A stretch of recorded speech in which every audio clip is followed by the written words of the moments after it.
Land for job मामले में राबड़ी देवी की याचिका दिल्ली कोर्ट ने खारिज कर दी। राबड़ी देवी ने लंबित आपराधिक मामलों को किसी दूसरी अदालत में ट्रांसफर करने की मांग की थी, जिसका जांच एजेंसियों ने कोर्ट में विरोध किया।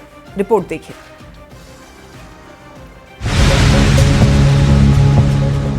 लैंड फॉर जॉब और आईआरसीटीसी मामले में राबड़ी देवी को बड़ा झटका लगा है। दिल्ली कोर्ट ने जज बदलने को लेकर दायर की गई राबड़ी देवी की याचिका को खारिज कर दिया है। दिल्ली की राउज एवेन्यू कोर्ट ने राबड़ी देवी की उस याचिका को खारिज किया है जिसमें उन्होंने खुद और परिवार के सदस्यों के खिलाफ आपराधिक मुकदमों में जज बदलने की मांग की थी। राबड़ी देवी ने अनुरोध किया था कि ये मामला जज विशाल गोगनी की अदालत से किसी दूसरे जज को ट्रांसफर किया जाए, लेकिन अदालत ने दलीलों पर विचार करने के बाद इस मांग को अस्वीकार कर दिया, ये कहते हुए कि अदालत के जो है सुनवाई वो जहां चल रही है वहीं चलती रहेगी। अदालत के इस आदेश के साथ ही संबंधित आपराधिक मामलों की सुनवाई जज विशाल गोगनी की अदालत में ही जारी रहेगी। बता दें कि लैंड फॉर जॉब से जुड़े सीबीआई के मामले में लालू प्रसाद, तेजस्वी यादव, राबड़ी देवी, मीसा भारती, हेमा यादव, तेज प्रताप यादव और अन्य के खिलाफ आरोप तय करने पर 9 जनवरी 2026 को राउज एवेन्यू कोर्ट फैसला सुनाएगा। आरोपियों को 9 जनवरी को पेश होने का आदेश दिया गया है। न्यूज 18 के लिए दिल्ली से शंकर आनंद के साथ ब्यूरो रिपोर्ट। आइए अब खबर को समझते हैं। खबर यह है कि कोर्ट से लालू परिवार को झटका आखिर क्यों लगा और कोर्ट ने राबड़ी देवी की याचिका खारिज क्यों की। तो देखिए, अब आपके दिमाग में सवाल उठ रहा होगा कि राबड़ी देवी ने याचिका में क्या मांग की थी। तो आपको ये बता दें कि राबड़ी देवी ने दिल्ली के कोर्ट में याचिका दायर करके अपने और परिवार के मुकदमों के जज बदलने की मांग की थी। जज विशाल गोगनी की अदालत से दूसरे जज को केस ट्रांसफर करने की मांग राबड़ी देवी ने की थी। अब आप सोच रहे होंगे कि ये कौन कौन से मामले हैं। तो आपको बता दें कि ये जो मामले हैं लैंड फॉर जॉब का और आईआरसीटीसी घोटाला का मामला है। अब देखिए, राबड़ी देवी की याचिका खारिज हो चुकी है। जज विशाल गोगने की अदालत में ही सुनवाई होगी। अब आइए ये जान लेते हैं कि ये जो पूरा लैंड फॉर जॉब मामला आखिर है क्या। तो आपको बता दें कि 2004 से लेकर 2009 के बीच का ये मामला है, जब लालू प्रसाद देश के रेल मंत्री थे। उनके कार्यकाल के दौरान रेलवे में नौकरी के बदले जमीन लेने का आरोप है। दरअसल रेलवे ग्रुप डी की बहाली में गड़बड़ी की बात सामने आई और आरोप ये लगा कि बिना विज्ञापन जारी किए ही नौकरी दे दी गई, जबकि ये बात आप सभी भी जानते हैं कि कोई भी सरकारी बहाली के लिए विज्ञापन जारी किए जाते हैं। तो इसी मामले में लालू प्रसाद के परिवार समेत अन्य लोगों पर आरोप है कि अभ्यर्थियों से जमीन लेकर के नौकरी दी गई। लालू परिवार के खिलाफ जमीन रजिस्ट्री करवाने का आरोप लगा और ये बात सामने आई कि 4 करोड़ से भी ज्यादा की जमीन 26 लाख में ली गई। अब आपको बताते हैं कि लैंड फॉर जॉब मामले में आरजेडी अध्यक्ष लालू प्रसाद के परिवार के कौन कौन लोग इसमें आरोपी हैं। लालू प्रसाद आरोपी हैं, तेजस्वी यादव जो कि उनके बेटे हैं, राबड़ी देवी जो कि पत्नी है लालू यादव की, मीसा भारती और हेमा यादव इसमें आरोपी हैं। अब ये समझिए कि ये जो घोटाला है आईआरसीटीसी का, वो आखिर है क्या। तो आपको बता दें कि 2004 से 2009 के बीच का ये मामला है। लालू प्रसाद के रेल मंत्री काल का ये मामला है। उस वक्त 2 होटल को पट्टा पर देने का फैसला आईआरसीटीसी से जुड़े हुए रांची और पुरी के होटल ठेके पर दिए गए। विनय कोचर और विजय कोचर की कंपनी को ठेका दिया गया। आरोप क्या है? आरोप यह है कि होटल को पट्टा पर देने में गड़बड़ी की गई। सुजाता होटल प्राइवेट लिमिटेड को इस फायदा पहुंचाया गया और बाद में विनय कोचर और विजय कोचर से फायदा लिया गया। पटना में देखिए 3 एकड़ जमीन रिश्वत के तौर पर ली गई। पहले बेनामी कंपनी के नाम पर जमीन बेची गई और बाद में लालू परिवार से जुड़े कंपनी ने जमीन खरीद ली। बेशकीमती जमीन औने पौने दाम पर खरीद ली गई। तो ये पूरा मामला है और इसको लेकर के जो अर्जी डाली थी राबड़ी देवी ने, वो खारिज कर दी गई है। चलिए बढ़ते हैं खबरों में आगे। अब एक खबर भगवान राम को लेकर दिए गए बयान की हम लोग करेंगे। टीएमसी विधायक मदन मित्रा ने यह कहा कि भगवान राम मुसलमान थे।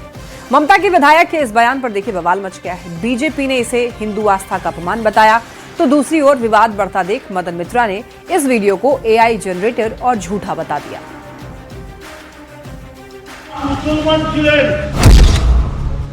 राम के लिए टीएमसी विधायक मदन मित्रा के इस नए ज्ञान पर बवाल खड़ा हो गया है। विरोधियों ने मदन मित्रा के बयान को हिंदू आस्था का अपमान बताया है। पहले आप ममता के विधायक का वो बयान सुनिए। सोशल मीडिया पर वायरल हुए वीडियो में टीएमसी विधायक मदन मित्रा को ये कहते हुए सुना गया कि भगवान राम एक मुस्लिम थे। तो আমি বলছি রাম মুসলমান ছিলেন, হিন্দু ছিলেন না। তো আমি বলছি রাম মুসলমান ছিলেন। मदन मित्रा का ये बयान आते ही हो हल्ला शुरू हो गया। बीजेपी तो भड़की ही, साधु संतों का पारा भी 7वें आसमान पर जा पहुंचा। इसका सोच ठीक नहीं है। वो हिंदुओं के आस्था पर चोट पहुंचाने वाला बयानबाजी दे रहे हैं। वो कह रहे हैं कि राम जी हिंदू नहीं थे, मुसलमान थे।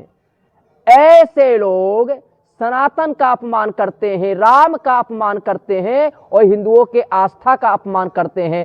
ऐसे लोग हिंदुस्तान में रहेंगे तो हिंदुस्तान का अपमान होगा। टीएमसी विधायक मदन मित्रा के बंगाल में दिए बयान पर बिहार तक सियासी घमासान मचा है। बीजेपी, जेडीयू के नेता इसे तुष्टीकरण और हिंदू आस्था पर हमला बता रहे हैं।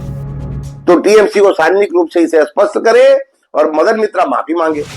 तो कांग्रेस ने मदन मित्रा के बयान का समर्थन कर दिया है कि वो इनकार कर रहे हैं। वो तो कह रहे हैं कि एआई जनरेटेड वीडियो है, लेकिन उन्होंने ऐसा कहा भी होता तो मैं इसका समर्थन करता। राम को मुसलमान बताने वाले बयान पर हल्ला मचा तो मदन मित्रा की सफाई आई। उन्होंने कहा कि वीडियो एआई जनरेटेड और झूठा है, क्योंकि उन्होंने सिर्फ इतना पूछा था कि क्या राम के पास कोई टाइटल है। मतलब मदन मित्रा सिर्फ ये मान रहे हैं कि राम के टाइटल के बारे में बोला था, जबकि वीडियो कुछ और ही कहता है। इसलिए बीजेपी ने टीएमसी की घेरेबंदी शुरू कर दी। न्यूज़ 18 के लिए पटना से रजनीश कुमार के साथ ब्यूरो रिपोर्ट। तो आइए इस पूरे खबर को समझते हैं। देखिए, भगवान राम पर ममता के विधायक का ओछा बयान सामने आया। ममता के विधायक को राम मुस्लिम लगते हैं। टीएमसी विधायक ने भगवान राम को मुस्लिम बता दिया। मदन मित्रा ने भगवान राम का सरनेम पूछा। भगवान राम को मुस्लिम बताए जाने पर अब बीजेपी जो है वो भड़क उठी। तो देखिए, भगवान राम को मुस्लिम बताए जाने पर भड़की बीजेपी और बीजेपी का कहना है कि हिंदू आस्था का जानबूझ करके अपमान किया जा रहा है और इसीलिए ऐसे बयान दिए जा रहे हैं। अब सवालों के जरिए इस खबर को समझते हैं कि ममता के एमएलए ने भगवान राम का अपमान क्यों किया। क्या मुस्लिम वोट बैंक के लिए भगवान राम का अपमान किया जा रहा है, या फिर क्या किसी और धर्म को लेकर के ऐसी टिप्पणी कर सकते हैं क्या? ये सवाल उठ रहे हैं। और सवाल ये भी कि राम को मुसलमान बताकर बीजेपी का ये कैसा विरोध है। अब देखिए, विवाद बढ़ा तो आखिर क्या हुआ। विवाद बढ़ने पर देखिए मदन मित्रा ने बयान पर सफाई दी और इस वीडियो को मदन मित्रा ने एआई जनरेटेड बताया और कहा कि ये झूठा वीडियो है। अब देखिए, सवाल क्यों उठ रहे हैं ममता के नेताओं पर। देखिए, आपको बताते चलें कि हुमायूं कबीर और मदन मित्रा, ये दोनों ने इस तरीके का बयान दिया है। बाबरी नाम से मस्जिद की नींव रखी और इधर मदन मित्रा ने कहा कि राम को मुसलमान, दरअसल इन्होंने राम को मुसलमान बता दिया और इसी वजह से ये विवाद और ज्यादा बढ़ गया। चलिए, अब बात एक और बयान की करते हैं जिस पर बिहार की राजनीति गर्म है और वो बयान है जीतन राम मांझी का। जीतन राम मांझी के एक वायरल वीडियो पर सियासी बवाल मचा हुआ है। आरजेडी ने मांझी के एक वीडियो को पोस्ट करते हुए पूरी चुनावी प्रक्रिया पर सवाल उठा दिया।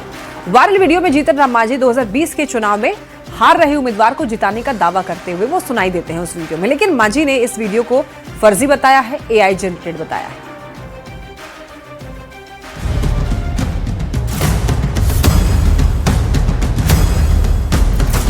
एक सीट गलती से हार गलन।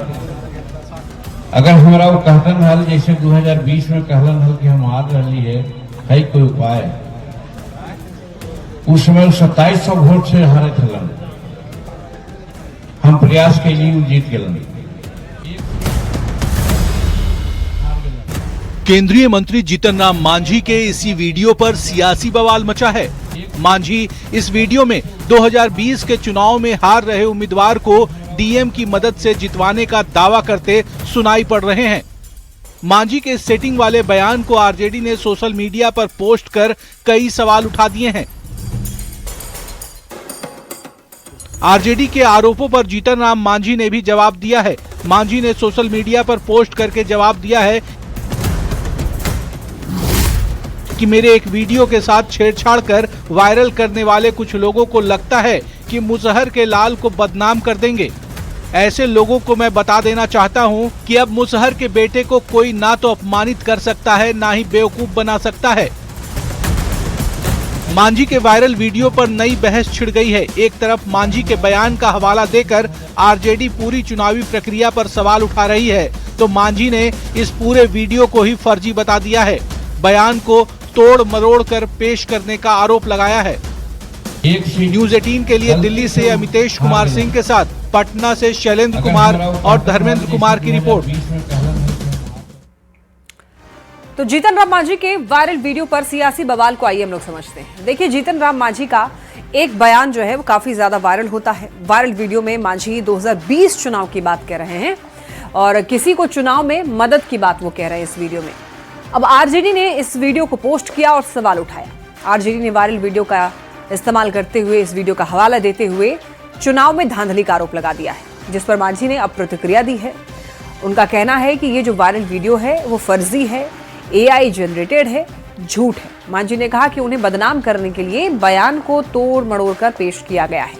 मांझी ने इसे एआई के जरिए तैयार किया हुआ वीडियो बताया है और बताया है कि इस वीडियो में जो कहा गया है उसको तोड़ मड़ोड़ करके पेश किया गया है। चलिए बढ़ते हैं खबरों में आगे। आप देखिए, हिजाब विवाद पर विराम लगने जा रहा है। Doctor Nusrat Parveen duty join करेंगी, ये गवर्नमेंट तिब्बी कॉलेज के प्राचार्य डॉक्टर महफूजुर रहमान ने स्पष्ट किया है। प्रिंसिपल ने डॉक्टर नुसरत परवीन के दोस्त के हवाले से बताया कि वो शनिवार को अपनी सरकारी नौकरी ज्वाइन करेंगी और नीतीश कुमार से नाराजगी की खबरें भी गलत बताई।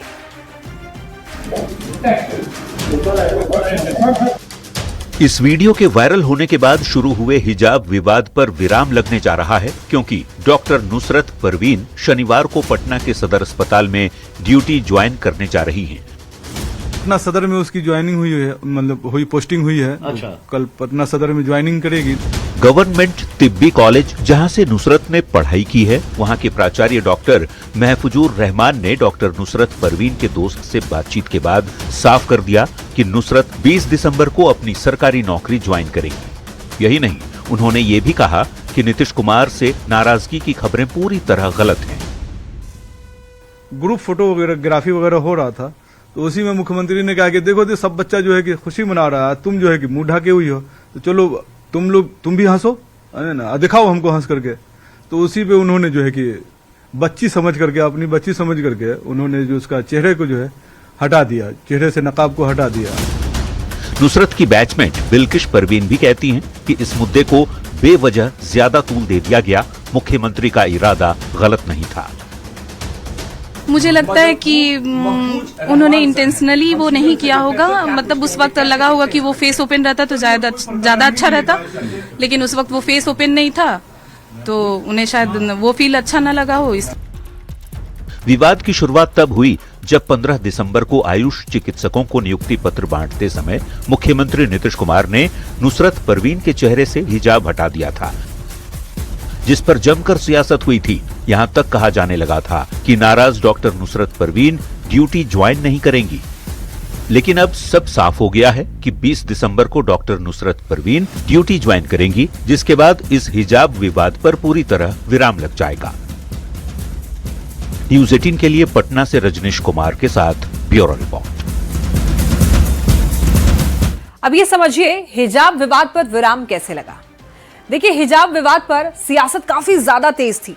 वायरल वीडियो पर बवाल मचा हुआ था, विपक्ष लगातार सरकार को घेर रहा था और ये कहा जा रहा था कि doctor Nusrat Parveen duty join नहीं करेंगे, उन्होंने मना कर दिया है। कॉलेज के प्रिंसिपल ने इस विवाद को बेवजह बताया।